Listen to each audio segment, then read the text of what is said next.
नमस्कार दोस्तों, मैं जगतार से इनामदारी इन्फोटेक चैनल से आपका दोस्तों आज हम बात करेंगे वर्चुअलाइजेशन की। हाइपरवाइज़र हम आज अपने पीसी में वर्चुअल मशीन यानी कि वर्चुअल सर्वर इंस्टॉल करके बताएंगे, जिसमें हम एक ही सिस्टम में मैक, विंडोज़, लाइनक्स ये सब चला के दिखाएंगे एक ही ऑपरेटिंग सिस्टम के बीच में। ये हाइपरवाइज़र वर्चुअल मशीन क्यों यूज़ की जाती है? ये ज़्यादातर यूज़ की जाती हैं हैकिंग करने के लिए, कुछ सीखने के लिए। और इसके लिए क्या चाहिए होता है? सिर्फ एक कंप्यूटर चाहिए होता है, मतलब एक लैपटॉप भी हो सकता है, एक नॉर्मल कंप्यूटर भी हो सकता है आपका। और उसमें जो एग्जिस्टिंग विंडोज़ है उसी के ऊपर हम एक फ्री सॉफ्टवेयर इंस्टॉल करेंगे, जिसमें हम मल्टीपल वर्चुअल मशीन क्रिएट कर सकते हैं और बहुत मज़ा आने वाला है आज की वीडियो में। तो ये पूरी वीडियो का टाइम स्टैम्प है, आप किसी भी पोजीशन पे जाकर देख सकते हैं। ज़्यादा देर ना करते हुए शुरू करते हैं इस वीडियो को। मैं जगतार सिंह नामदारी इन्फोटेक चैनल में आपका स्वागत करता हूँ। तो सबसे पहले बात करेंगे वर्चुअल मशीन है क्या। ये वर्चुअल मशीन एक्चुअली में एक जितना ज़्यादा कंप्यूटर है, एक लैपटॉप है, जिसमें एक हम एग्जिस्टिंग ऑपरेटिंग सिस्टम के ऊपर या फिर उसके अंदर ही एक ऐसा वर्चुअल एनवायरनमेंट पहले से ही बिना विंडोज़ के, बिना ऑपरेटिंग सिस्टम के पहले एक ऐसा ऑपरेटिंग सिस्टम उसमें डालेंगे जो वर्चुअली मशीन्स क्रिएट कर सकता है। दो टाइप्स आएंगे। तो टाइप 1 पहला है, आज हम पहली वीडियो बना रहे हैं पार्ट 1, जिसमें आज हम आपको एग्जिस्टिंग विंडोज़ के ऊपर वर्चुअल मशीन बना के बताएंगे और उसके अंदर डिफरेंट टाइप के ऑपरेटिंग सिस्टम चला के दिखाएंगे। तो बात की जाए वर्चुअल मशीन की, तो एक कंप्यूटर होता है। तो कंप्यूटर के अंदर एक्चुअली में होता क्या है? हम वर्चुअल मशीन तो हम उसे बना रहे हैं, लेकिन कंप्यूटर में एक्चुअली में अगर आपने कभी खोल के देखा होगा तो आपने देखा होगा इसमें रैम होती है, हार्ड डिस्क होती है, प्रोसेसर होता है, ग्राफिक कार्ड होता है, पावर सप्लाई होती है, बस यही सब कुछ होता है। तो वर्चुअलाइजेशन कहाँ होती है? एक्चुअली में उसके ऑपरेटिंग सिस्टम को मैनेज करने को, मतलब और अलग अलग तरीके से डिवाइड करने को हम वर्चुअलाइजेशन कहेंगे। जैसे कि एक कंप्यूटर में रैम हम 4 GB, 16 GB, 8 GB जितनी भी हम डालते हैं, उसको हम अगर डिवाइड कर देते हैं किसी और ऑपरेटिंग सिस्टम के लिए, जैसे मान लो मेरे पास 8 GB की रैम है, तो मैं 2 GB अलग विंडो के लिए, 2 GB अलग के लिए, तो 4 तरह से डिवाइड करके 4 वर्चुअलाइजेशन उसमें विंडोज़ अलग से भी कर सकता हूँ। वैसे प्रोसेसर के कोर्स होते हैं, उनको भी डिवाइड किया जाता है। तो जो कंप्यूटर में hard disk, RAM, processor, graphic card जो भी है, उनको आपस में शेयर किया जाता है और उसको अलग से एक अलग ऑपरेटिंग सिस्टम को दे दिया जाता है। उसको हम वर्चुअलाइजेशन या वर्चुअल मशीन ऑपरेटिंग सिस्टम कह सकते हैं। तो आज हम विंडोज़ भी करके बताएंगे, विंडोज़ के अंदर लाइनक्स करके दिखाएंगे, यूबुंटू, कैली लाइनक्स भी करके दिखाएंगे, जिसमें हैकिंग के बहुत ज़्यादा एडवांस फीचर होते हैं, और साथ में मैक ऑपरेटिंग सिस्टम भी हम करके दिखाएंगे। वर्चुअल सर्वर एक्चुअली में एक फ्री है, जैसे VMware सॉफ्टवेयर आता था ना पहले, तो एक वर्चुअल बॉक्स जो है ये फ्री वर्जन है। तो इसे हम डाउनलोड करेंगे ऑनलाइन, इनकी वेबसाइट है, वहाँ से। इसमें हर एक ऑपरेटिंग सिस्टम के लिए मिल जाता है, लाइनक्स के लिए, सोलारिस के लिए, मैक के लिए और विंडोज़ के लिए। तो हमारे पास विंडोज़ है, तो विंडोज़ के लिए हम डाउनलोड कर लेंगे। और ज़्यादातर ये जो चीज़ है ये बड़ी बड़ी कंपनीज़ में यूज़ की जाती है। IT एक्सपर्ट और क्लाउड इंजीनियर वगैरह जो है ये यूज़ करते हैं। हमें इसकी ज़रूरत क्यों पड़ी? हमारे पास एक कंप्यूटर है जिसमें हम अपना बिलिंग वाला सॉफ्टवेयर चला के रखते हैं, उसमें एक सर्वर है जिसको हम मल्टीपल कंप्यूटर्स में एक्सेस करते हैं। तो हमें लगा भी हम एक प्रॉपरली एक हार्डवेयर यूज़ कर रहे हैं उसके लिए, तो उसके लिए कॉस्ट आ जाती है। क्यों ना हमारे पास एग्जिस्टिंग ऑपरेटिंग सिस्टम में ही एक वर्चुअल सर्वर अलग से क्रिएट कर दिया जाए, ताकि जब हम कंप्यूटर ऑन करते हैं तो एक अलग से हमारा सर्वर जो है रन होता रहे। और अगर उसमें कोई दिक्कत आती है, मान लो कोई वायरस आ जाता है, कोई इफेक्ट होता है, तो उसमें स्टेट्स हम सेव कर दें या बैकअप लेके रखें, ताकि उसमें जब भी हम रिस्टोर करें तो वो इंस्टेंटली ही वो हमारे को रिजल्ट दे और दोबारा से उसी स्टेट में रन होना शुरू हो जाए। तो इसके लिए हमारे को फ़िलहाल एक लैपटॉप या कंप्यूटर चाहिए, ठीक है, वो हमारे पास है। मिनिमम उसमें 4 GB की रैम, 32 बिट और 64 बिट का ध्यान रखें। तो वैसे तो आप चूज़ कर लीजिए, डाउनलोड कर लीजिए ऑपरेटिंग सिस्टम, जैसे कि ISO फाइल जो है मैंने डाउनलोड किए हैं, कैली लिनक्स डाउनलोड किया है उसकी वेबसाइट से, मैक ऑपरेटिंग सिस्टम डाउनलोड किया है, कई वेबसाइट्स ऑनलाइन मिला है मेरे को, और साथ में विंडोज़, साथ में यूबुंटू भी मैंने डाउनलोड किया है। तो इस तरीके से डाउनलोड करेंगे और इन ISO फाइलों को प्रॉपर्ली सेव करके रखेंगे। और इवन हमारे को मैक ऑपरेटिंग सिस्टम की एक पूरी VDI फाइल भी मिली है। VDI के बारे में हम आगे चल के बताएंगे। प्रॉपर्ली वर्चुअल डिस्क इमेज मिल जाती है। तो यहाँ पे मैक, कैली लिनक्स और यूबुंटू हमारा डाउनलोड हो चुका है। तो फिलहाल हमें वर्चुअल बॉक्स डाउनलोड करना है। तो वर्चुअल बॉक्स डाउनलोड करने के लिए वर्चुअल बॉक्स इस तरह से हम लिखेंगे, और ओरेकल VM वर्चुअल बॉक्स एक वेबसाइट है जो कि हम ओपन करेंगे। डाउनलोड वर्चुअल बॉक्स 7.0 आज। तो सबसे पहला स्टेप हमें क्या करना पड़ता है? हमें बायस में जाके वर्चुअलाइजेशन ऑन करनी पड़ती है। बायस में एडवांस में CPU फीचर में आपको मिल जाएगा इंटेल वर्चुअलाइजेशन या इंटेल VMX, और AMD में मिलेगा AMD V, ऐसा लिखा रहता है। तो ये इनेबल करना चाहिए ताकि हम वर्चुअलाइजेशन कर सकें, उसके डिवाइड कर सकें प्रोसेसर को भी। तो विंडो होस्ट जो है वो हम डाउनलोड करेंगे, 105 MB का, तो कुछ सेकंड में हो जाएगा डाउनलोड। तो इसे इंस्टॉल कर लेते हैं, थोड़ा सा वेट कर लेते हैं, नेक्स्ट और हो गया। तो बहुत इजीली जो है ये डाउनलोड हो जाता है। तो कुछ इसमें हमें अपने पूरे हार्डवेयर यूज़ करने के लिए कुछ एक एक्सटेंशन भी डाउनलोड करनी पड़ती है, ऐसा कुछ होता है VirtualBox Oracle VM VirtualBox extension pack. तो ये भी हम डाउनलोड कर लेंगे। तो ये एक्सटेंशन है, इसे ओपन करेंगे और बस इंस्टॉल कर देंगे, लाइसेंस एग्रीमेंट कर देंगे। तो ये एक एक्सटेंशन है जिससे सारे ही टूल जो है आ जाते हैं वर्चुअलबॉक्स के। यहाँ पे सबसे पहले तो बहुत सारी चीज़ें हैं हमारे पास, वेलकम एक्सटेंशंस कौन कौन सी हैं, ठीक है, install virtual machine extension pack भी आ गया है, और मीडिया नेटवर्क क्लाउड हर एक चीज़ हमारे पास आ चुकी है। तो फिलहाल हम चले जाएंगे अपने क्रिएट में, करेंगे वेलकम में जाएंगे और यहाँ पे प्लस के साइन पे ऐड करेंगे। तो यहाँ पे वर्चुअल मशीन हमें क्रिएट करनी पड़ेगी और कहाँ पे सेव करनी है, तो स्पेस जहाँ पे ना वहाँ पे सेव करना, इस बात का ध्यान रखना मिला, ठीक है। तो सबसे पहले हमारे को यहाँ पे अपने कंप्यूटर में जाके देखना पड़ेगा कि कहाँ पे स्पेस है। तो यहाँ पे हमारा सी ड्राइव ऐसे भर गया क्योंकि हमने अभी इमेज डाउनलोड किया ना। तो यहाँ पे हमारे पास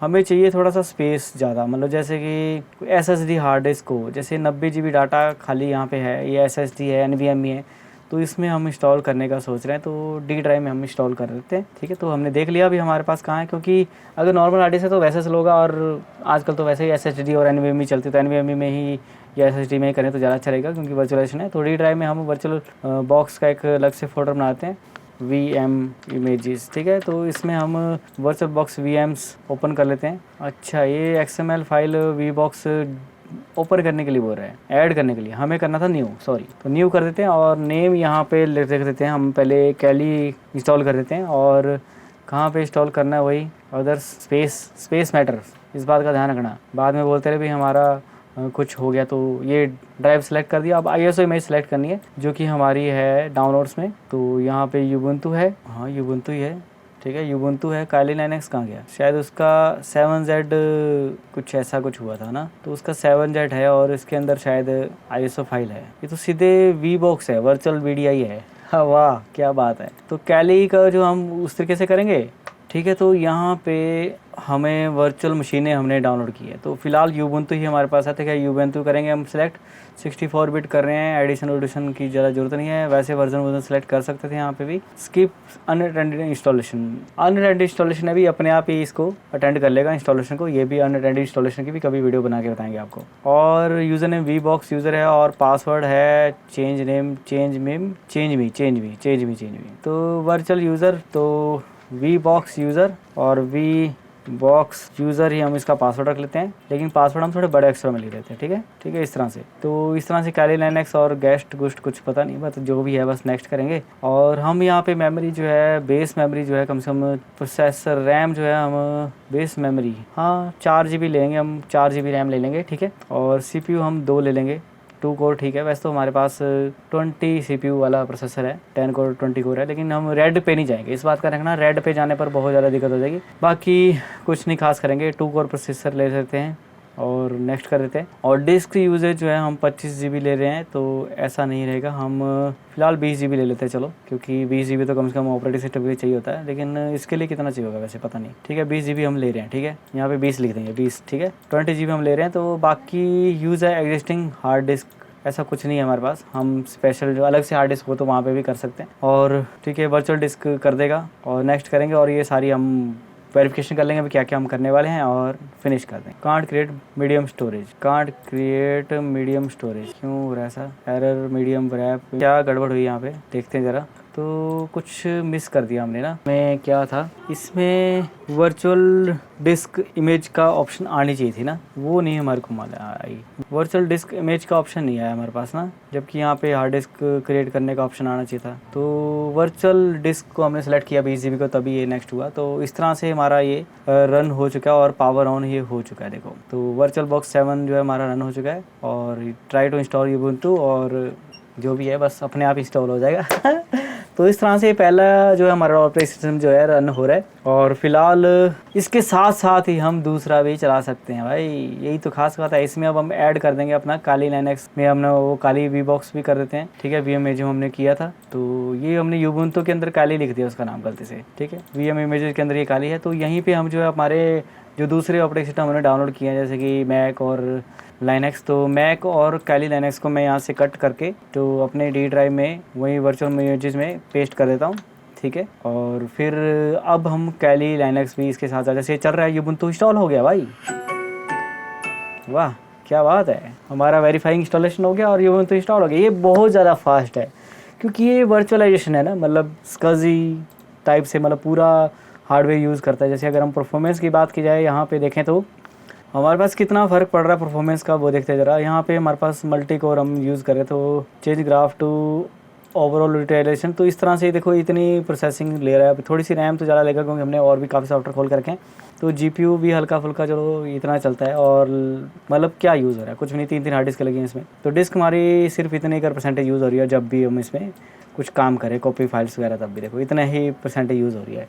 जबकि हमने इसमें NVMe में किया है, तो NVMe तो ये 3000 Mbps है, सोच लो, तो 300 Mbps भी होगा तो सिर्फ 10% हुआ। मज़ेदार है ना। तो अभी हम इसमें इंस्टॉल कर रहे हैं और साथ साथ ही जो अब हम अपना दूसरा ऑपरेटिंग सिस्टम रिफ्रेश करते हैं, जो हमने डाउनलोड किया उसे कर देते हैं एक्सट्रैक्ट। तो VM इमेजेस में गए तो इन दोनों को हम एक्सट्रैक्ट कर देते हैं। बहुत ज़्यादा स्पेस लेने वाला भाई ये, तो 7 GB ऐसे था, और जब इसको एक्सट्रैक्ट करेंगे तो पता नहीं कितना जाएगा। ये तो खैर 2.5 GB था काली लाइनक्स। तो देखते हैं, पासवर्ड शायद यही है।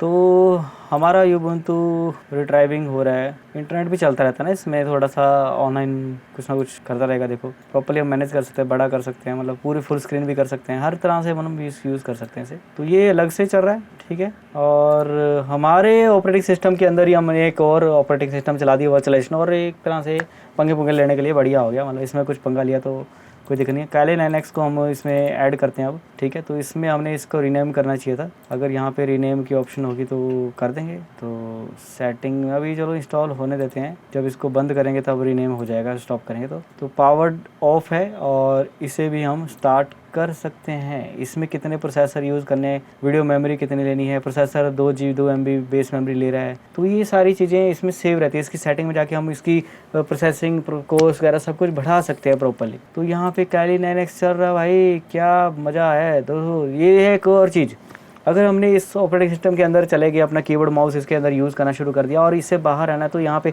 राइट कंट्रोल को क्लिक करके हम इसमें क्लिक नहीं होगा तो हम दूसरी विंडोज़ में आ जाएंगे। तो ओके भाई, कोई दिक्कत नहीं है। तो यहाँ पे हमारा कैली लाइनक्स शुरू हो चुका है, हैकिंग की दुनिया में स्वागत है, ठीक है। तो हम बाहर आ गए, माउस हमारा अंदर चला गया, ठीक है। तो कंट्रोल दबाएंगे तो अंदर आ जाएगा, कंट्रोल दबाएंगे बाहर चले जाएंगे। तो यहाँ पे काली, तो इसका भी पासवर्ड रखते हैं काली, तो आप पासवर्ड जो है बड़े अक्षर में लिख देते हैं काली, ठीक है, ताकि हमें याद रहे।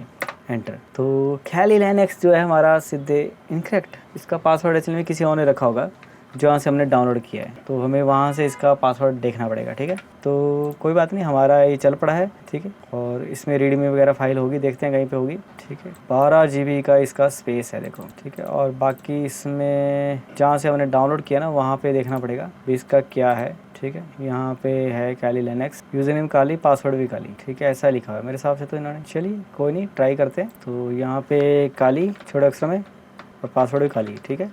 यस, हमारा कैली लाइनक्स चल पड़ा है। और इसमें आप देखो भाई कितने ज़्यादा टूल हैं हैकिंग के, मतलब वायरलेस अटैक, पासवर्ड अटैक, भाई इसका नाम देख के बंदा डर जाए, मतलब इतने खतरनाक टूल हैं इसके अंदर।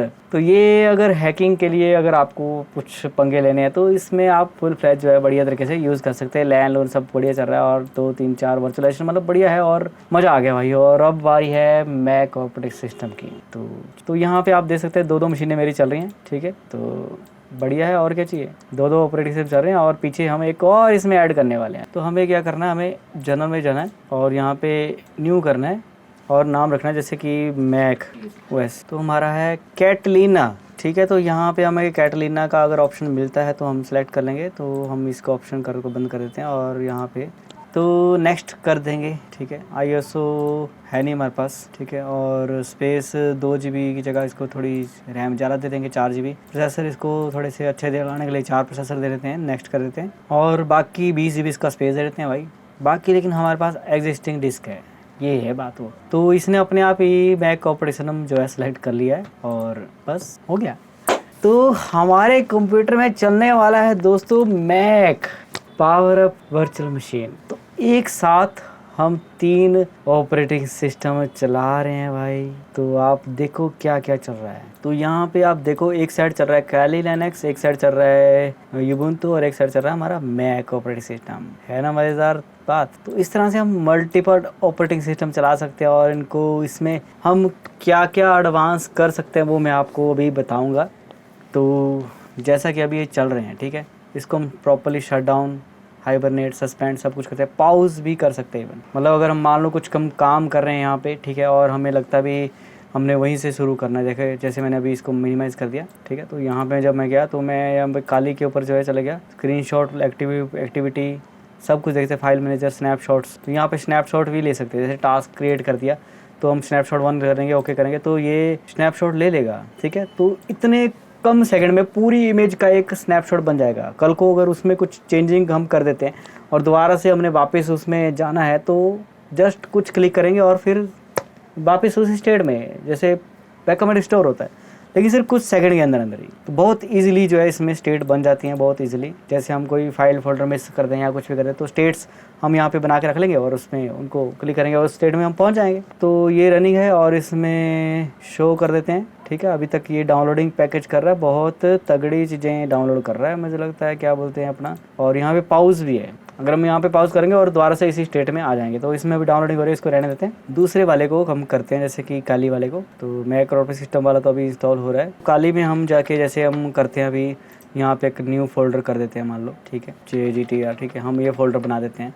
तो हमने कुछ वायरस डाल दिया, कुछ गड़बड़ कर दिया। अब हमारे पास जो हमने स्टेट सेव की थी उसमें तो ऐसा था नहीं। और अगर हम पावर सेल पे यहाँ पे IP कुछ लिखते हैं, इसका IP क्या है, ठीक है, ifconfig, तो ये इसका IP एड्रेस आ रहा है, ठीक है। तो इसमें नेट चलता है, इसका IP एड्रेस कुछ अलग टाइप से रहता है। अगर हम सेम IP एड्रेस रखना चाहते हैं जो हमारा नेटवर्क है, तो इसमें नेट डिसेबल करके कुछ और करना पड़ता है जो कि नेटवर्क में रहता है। तो उसके लिए हम क्या करेंगे, जो वर्चुअल मशीन की वर्चुअल बॉक्स है उसमें हम यहाँ पे जाएंगे और, ठीक है, यहाँ सेटिंग में जाएंगे और नेटवर्क में हम ये नेट की जगह पे हम इसको ब्रिज अडॉप्टर कर देंगे, जिससे जो सेम IP एड्रेस हमारे को आ रहा है ना, जो हमारा इथरनेट है, उसी को जो है सेम अलग से अडॉप्टर बन जाएगा। तो लेकिन नेट, ठीक है, सिक्योर रहेगा, अलग से इसमें अलग से नेटवर्किंग रहेगी। तो मल्टीपल अडॉप्टर भी हैं और स्टोरेज को हम कभी भी बढ़ा सकते हैं, कुछ भी कर सकते हैं, मतलब बहुत कुछ कर सकते हैं।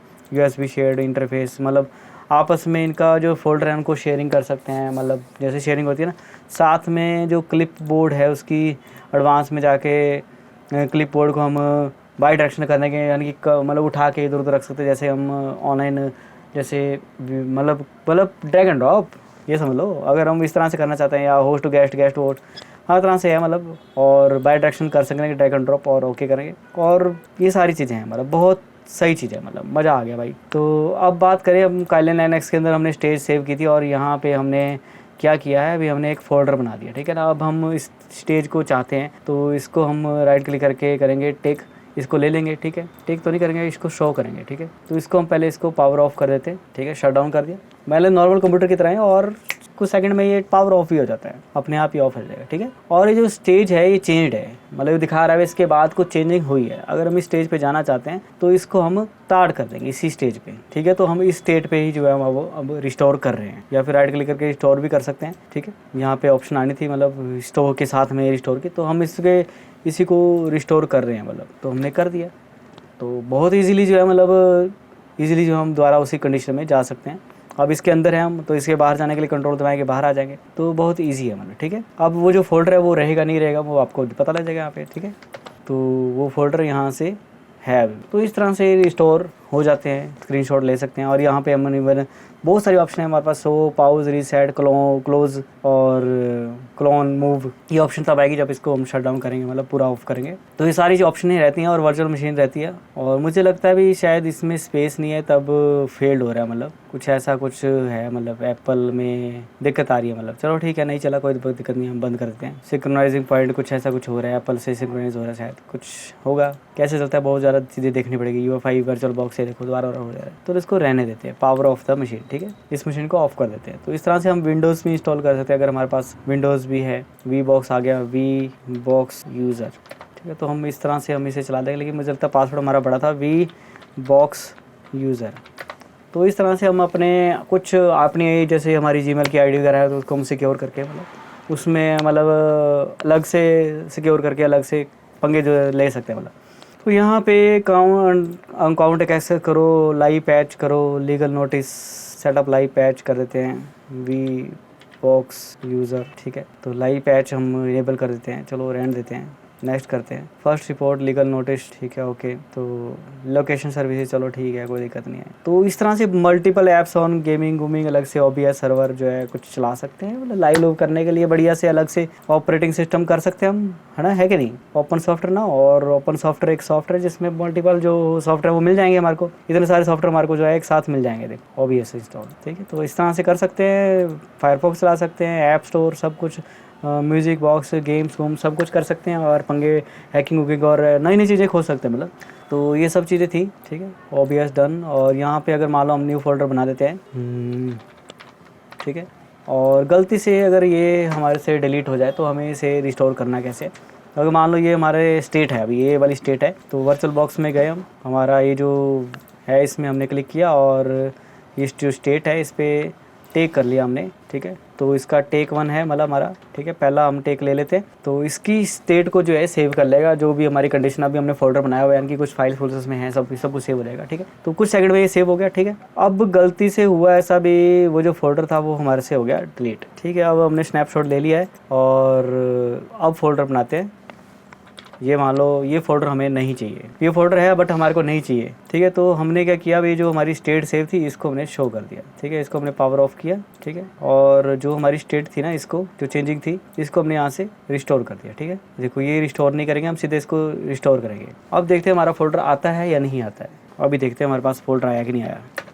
तो आप देख सकते हैं फोल्डर हमारा गायब है, यानी कि अगर हम कुछ पंगे लेंगे, कुछ करेंगे, तो वो चीज़ वाश हो जाएगी, यानी कि प्रॉपरली हमारे को साफ़ सुथरा मिल जाएगा। तो इस तरह से वर्चुअलाइजेशन होती है, और इस तरह से हम अपने VMD के फोल्डर बना के अलग से जो है इसको सेव रख के, फिर हम कहीं कॉपी पेस्ट करके कहीं और जाके भी अपनी ऑपरेटिंग सिस्टम में चला सकते हैं, है ना मज़ेदार चीज़। तो अलग अलग जगह पे हम अपने ऑपरेटिंग सिस्टम को पूरा ट्रांसफ़र करके यूज़ कर सकते हैं वर्चुअल बॉक्स सॉफ्टवेयर के अंदर।